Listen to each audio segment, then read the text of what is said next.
Meus amados irmãos, que a graça e a paz de nosso Senhor e Salvador Jesus Cristo permaneçam sobre cada um de vocês, sobre suas famílias, neste dia. Nós bendizemos a Deus porque Ele tem preservado as nossas vidas e porque Ele nos tem suprido em todas as nossas carências, em todas as nossas necessidades. Certamente nós continuamos vivendo um tempo onde frequentes são os questionamentos e as incertezas, mas todo aquele que crê sabe muito bem que estes dias, esse tempo, já eram previstos e foram pré-anunciados pelo nosso Senhor em seu Evangelho. Nós louvamos ao Senhor porque, a despeito das dificuldades, nós não perdemos a fé. Nós continuamos crendo e confiando nas promessas que o Senhor nos fez, que o Senhor nos deixou, e sabemos que a sua palavra será cabalmente cumprida. Se nós nos lembrarmos, meus amados, de quando Jesus falou a respeito dos sinais que antecederiam a sua vinda e de tudo quanto sucederia antes do fim dos tempos, nós vamos observar que esses sinais e essas palavras têm se cumprido. Nós notamos, por exemplo, que Jesus falou sobre guerras, Jesus falou sobre fomes, sobre terremotos e, especialmente, Lucas registra as palavras de Jesus, detalhista que é, como médico. Ele menciona, além do que já mencionamos, além das guerras, além dos terremotos, além da fome, Lucas menciona também as epidemias. E o momento que nós vivenciamos, o momento em que deixou de ser um surto local a enfermidade que se manifesta, deixou de ser apenas uma epidemia e tornou-se uma pandemia, momentos semelhantes a esses a Terra já experimentou. No passado já houve situações semelhantes. Entretanto, ao que parece e ao que tudo indica, não com a gravidade do tempo em que vivemos e o vírus que enfrentamos. Mas, ainda que essas coisas sejam reais, ainda que os dias sejam difíceis, ainda que as recomendações que nos são dadas e as orientações que são passadas sejam, de certa forma, alarmantes, nós devemos continuar crendo no Senhor, confiando no Senhor, esperando pelo mover do Senhor. Deus é o nosso socorro, é o nosso refúgio, Deus é a nossa fortaleza e nós podemos continuar como igreja do Senhor, a despeito de denominações, confiando no Senhor. Meus queridos, certamente eu gostaria de, e não poderia deixar de fazê-lo, deixar uma palavra, gostaria de compartilhar com os irmãos a leitura do texto sagrado, da palavra do Senhor, no livro dos Salmos. Gostaria de ler no Salmo 18, os versos 16 e 17, para uma rápida reflexão. A palavra do Senhor, então, nesse texto, assim nos diz: Do alto me estendeu ele a mão e me tomou, tirou-me das muitas águas, livrou-me de forte inimigo e dos que me aborreciam, pois eram mais poderosos do que eu. São palavras registradas por Davi. É um salmo de Davi, o Salmo 18. E Davi escreve esse salmo quando Deus o livra completamente de todos os seus inimigos. E o livra, inclusive, das perseguições, definitivamente o livra das perseguições de Saul. Davi tem razões agora para engrandecer a Deus, para louvar ao Senhor e para expressar a sua gratidão. E esse salmo expressa justamente isso, o louvor de Davi a Deus, depois de passar por tantas intempéries, por tantas adversidades, depois de enfrentar tantas dificuldades e crises e se ver livre de cada uma delas. Nós estamos atravessando certamente um tempo difícil, um tempo de crise, mas não há a menor sombra de dúvidas de que nós venceremos esse período. Nós venceremos todas essas crises e todas essas dificuldades. Todo aquele que crê precisa confiar nisso. Todo aquele que conhece a verdade precisa pautar a sua vida na verdade. A palavra de Deus é a verdade. As Sagradas Escrituras são a verdade. E certamente, como servos de Deus, nós vamos então pautar a nossa vida nesse absoluto que é a sua palavra. Nós observamos que o Senhor é o motivo do nosso louvor. Se nós temos uma razão para louvar, para exaltar, é o nosso Deus. A razão é o próprio Deus. A razão é o Senhor da nossa vida, que não nos desampara, que está conosco sempre. E Davi vai demonstrar isso claramente, e ele apresenta pelo menos 3 razões nesses 2 versículos para continuar louvando ao Senhor. E a primeira delas é que Deus está no alto, mas presente para socorrer. Deus não nos desampara. Deus não desamparou o seu servo. Davi passou por momentos de extrema dificuldade, mas não foi desamparado por Deus. Ele sentia a presença de Deus. Ele estava certo de que a boa mão do Senhor estava sobre sua vida. Assim como nós também, nos dias da nossa existência, especialmente nestes últimos dias, devemos ter esta convicção. O Senhor está conosco. Ele tem o seu alto e sublime trono, e Ele está realmente assentado no seu trono. Ele está no seu trono glorioso, no seu trono alto e sublime, mas está conosco. O Senhor, Ele é presente para socorrer.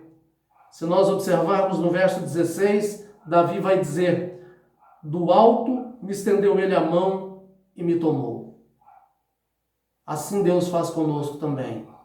Assim estende sobre nós a sua boa mão e nos toma, nos guarda, nos protege, garante o êxito a cada um de nós. Não precisamos temer as adversidades desse tempo. Jesus disse que no mundo nós teríamos aflições, mas que tivéssemos bom ânimo, pois Ele venceu o mundo. Não precisamos temer o que quer que seja, precisamos crer. Não precisamos viver apavorados. Não precisamos ser dominados pela insegurança, pela incerteza, pela ansiedade. Isso é comum nos homens. Somos limitados, somos fracos, mas não podemos nos entregar à ansiedade, ao medo. Precisamos antes nos entregar ao Senhor. O mundo certamente teme a pandemia. O mundo teme a enfermidade, teme a morte. E nós somos também mortais. Mesmo sendo crentes em Cristo Jesus, mesmo conhecendo a palavra, conhecendo a verdade, nós também estamos sujeitos às influências e aos efeitos de tudo o que está neste mundo onde nós habitamos. Mas nós cremos além dessas coisas. Nós cremos numa vida a despeito da realidade da morte física. Nós cremos na vida eterna. Nós cremos na cura que Deus pode oferecer e oferece, que Deus pode realizar e realiza. Como já disse, quantas vezes a Terra passou por situações de grandes dificuldades, surtos de enfermidades, epidemias que se espalharam em diversos lugares da Terra. E Deus foi servido de dispensar da sua bênção, oferecendo a cura. Quantos foram curados mediante a oração? E quantos foram curados e têm sido também com o uso da medicina, com o uso da ciência, com o uso das medicações? Nós bendizemos a Deus porque tudo isso é recurso dado por Ele. O homem é capacitado por Deus para produzir aquilo que é necessário. Tudo isto é dado por Deus, essa capacidade, a sabedoria, a inteligência, a tecnologia que se desenvolve. Tudo isso vem de Deus. O homem não consegue por si só produzir todas estas coisas. Deus é a fonte de onde emana todo o bem do qual a humanidade necessita. Deus é a fonte de todo o bem do qual a humanidade lança mão para a sua subsistência com qualidade de vida. Nós podemos e devemos continuar crendo no Senhor. Ele está conosco, Ele está no alto, mas presente para socorrer. Uma segunda razão, um segundo motivo para o nosso louvor, encontrada no Senhor. Deus é esse motivo, essa nossa razão para continuarmos louvando, para continuarmos tendo facilidade para sorrir, mesmo em meio à crise. Não é zombando da crise, mas é sorrir, é viver a alegria que é ultra circunstancial, que está além do contexto. Essa alegria é uma alegria que só pode existir no coração daquele que se entregou a Cristo, que sabe que Ele é a autoridade sobre todas as coisas. A alegria do servo de Deus, ela não depende da circunstância que ele vive. A alegria do servo de Deus, ela depende exclusivamente do Deus a quem ele teme e a quem ele serve. O cristão descansa no Senhor. O cristão não cruza os seus braços. Ele também age. E ele faz o que é possível ser feito. Mas ele confia no Senhor. Na verdade, as suas ações, elas têm efeito e promovem as alterações necessárias, esperadas, porque Deus põe nas nossas ações a sua bênção. Quem somos nós? Então, o segundo motivo para continuarmos louvando ao Senhor, porque o Senhor é a razão da nossa existência, da nossa adoração, é que Ele, Deus, está no alto, mas também presente para aliviar.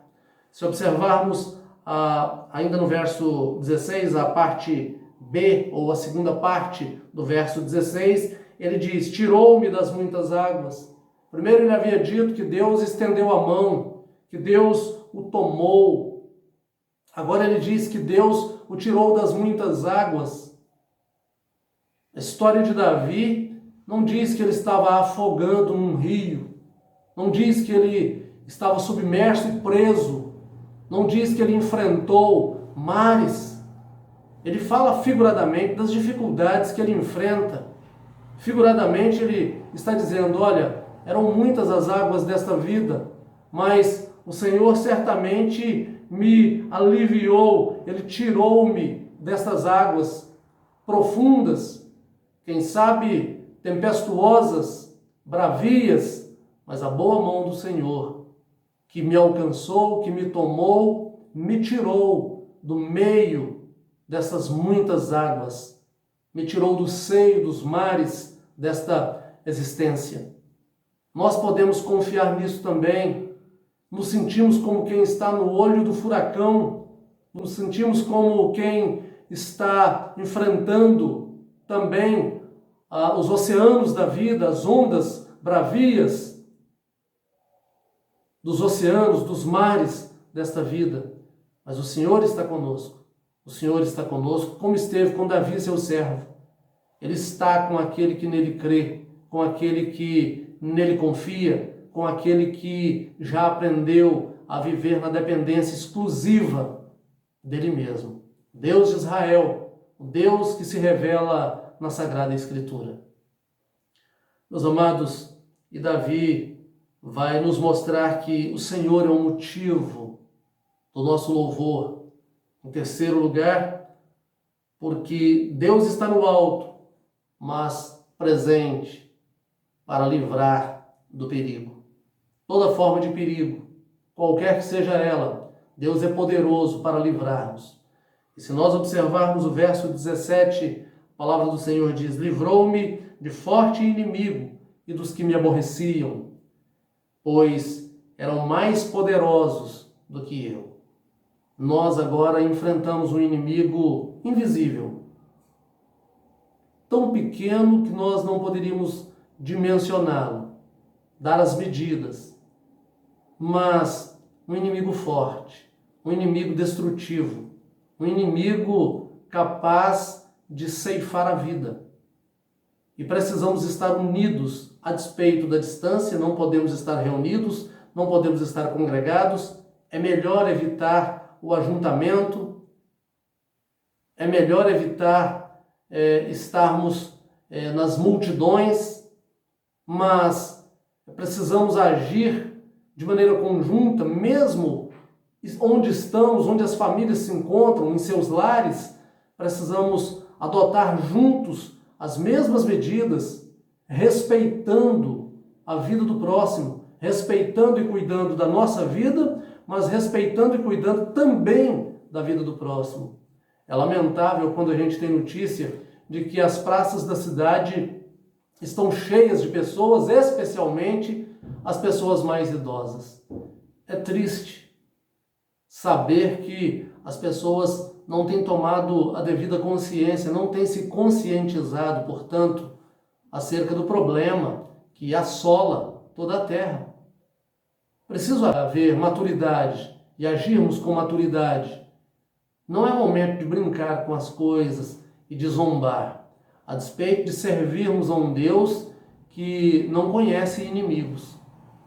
Para Deus não há barreira intransponível. Para Deus não há limites. Para Deus não há impossíveis. Mas Ele não é meu servo. Ele não é obrigado a me livrar do que quer que seja, nem me curar de qualquer que seja a enfermidade, conquanto o faça na sua bondade, na sua misericórdia, na manifestação de seu amor e de seu poder. Mas isso não me dá o direito de prová-lo, de testá-lo, de tentá-lo. Nós não temos o direito de tentar a Deus.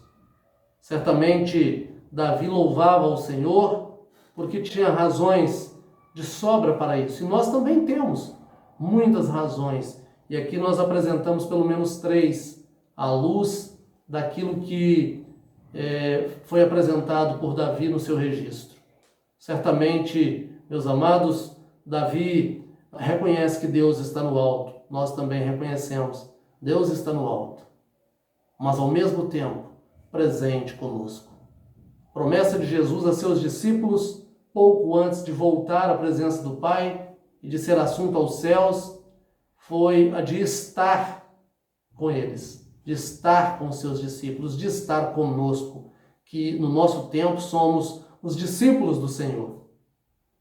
O Senhor nos deu essa promessa: eis que estou convosco todos os dias, até a consumação do século. Jesus está conosco, caminha conosco, permanece conosco, nos assiste, nos abençoa. Diletos, gostaria mesmo de deixar essa palavra para continuar tranquilizando o coração dos irmãos. Façamos aquilo que está ao nosso alcance realizar e continuemos firmados na rocha que é Jesus, rocha inabalável.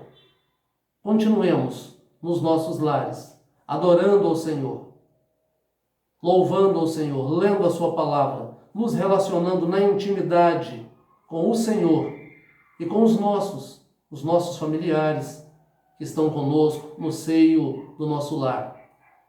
E, sobretudo, eu conclamo a igreja para continuarmos orando pela nossa nação, orando pelas famílias da terra. O Senhor certamente nos ensina isso, conforme o registro no 2º livro das Crônicas, no capítulo 7, no verso 14, ele vai orientar o seu povo, ele vai dizer que se esse seu povo, que se chama pelo seu nome, esse povo se arrepender dos seus pecados, se esse povo orar e buscar ao Senhor, o Senhor vai ouvir a voz desse povo, vai dar ouvidos à oração desse povo e vai sarar a terra desse povo. Como igreja do Senhor, nós precisamos, meus queridos, orar a Deus, clamar ao Senhor pela intervenção divina, a intervenção do Todo-Poderoso, trazendo a resolução desse problema, trazendo a solução para o que tem trazido aflição ao coração de toda a terra. Que Deus tenha misericórdia de nós. Oremos e clamemos ao Senhor. Mas nós não devemos apenas orar. Devemos ajustar a nossa vida segundo a sua vontade. Promessa de cura, de restauração, promessa de sarar a sua terra, a terra do seu povo, era uma promessa condicionada a alguns pontos que nós devemos observar. O povo deveria ser capaz de se arrepender, reconhecer o seu pecado, se arrepender desse pecado ou dos seus pecados, se voltar ao Senhor, para depois clamar e obter resposta favorável. O Senhor tem demonstrado, através da crise que nós vivemos, que Ele é soberano. Deus realmente pode mudar tudo isso. Mas por que Ele permitiu? Porque Ele é soberano. Nós não podemos medir forças com Deus. Muitos não creem, sequer creem na existência de Deus. Mas não estamos aqui também para discutir sobre isso nesse momento. Quem sabe num outro momento possamos fazê-lo. Mas o homem não pode impedir o que Deus realiza ou o que Deus permite. Mas Deus pode, por misericórdia e bondade, mudar todas as coisas. Que nós possamos então clamar ao Senhor, que Ele intervenha e que Ele nos restaure. A restauração da qual todos nós carecemos vai muito além de uma restauração física.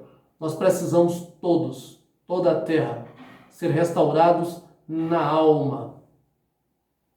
Nós precisamos parar de negar o inegável, aquilo que somos.